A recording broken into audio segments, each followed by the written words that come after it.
All right, let's keep this conversation going. My part 5 on the Pedro Protective Factor series is about physical touch. And from that video came a video about cultural influences because so many people were engaging in the conversation. Now that conversation has led to this conversation, which was something I wanted to mention in the original video, but I just didn't have time. But it's so important, so we got to talk about it.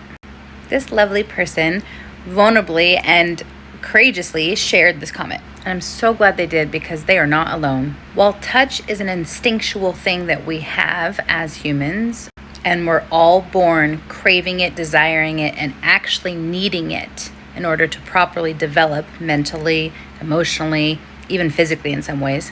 Sometimes things happen in life, and what was once a sense of comfort and affection becomes something that is now unsafe, maybe even triggering or anxiety-inducing. In fact, sometimes touch can be such a bad experience that we shut down that side of ourselves and no longer desire, crave it, want it. In fact, we can even repel it. And if that's you, that's okay. In this little TikTok world I'm creating, there's no judgment ever. And if you're judgment toward yourself about it, go watch all my videos about how you can't change what you judge.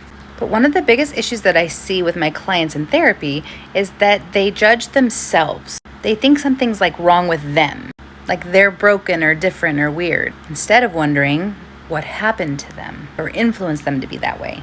And that's really the question. And some people, even once they understand and answer that question, still feel more comfortable not being a super touchy person.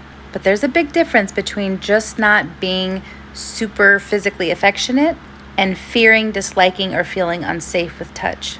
Touch is one of the best aspects of the human experience.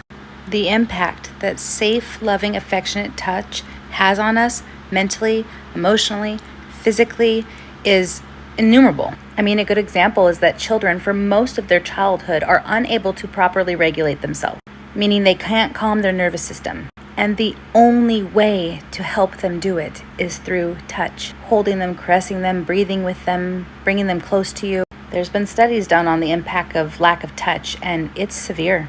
Lack of affectionate, safe, loving touch can mentally impede people to severe degrees at times. So if you struggle with touch, know that you're not alone. There's nothing wrong with you, and you can have whatever relationship you want with touch, but you deserve healing and you're worthy of safe, loving, physical affection. And I'd hate to see people miss out on that experience in life because of trauma. Don't let it win.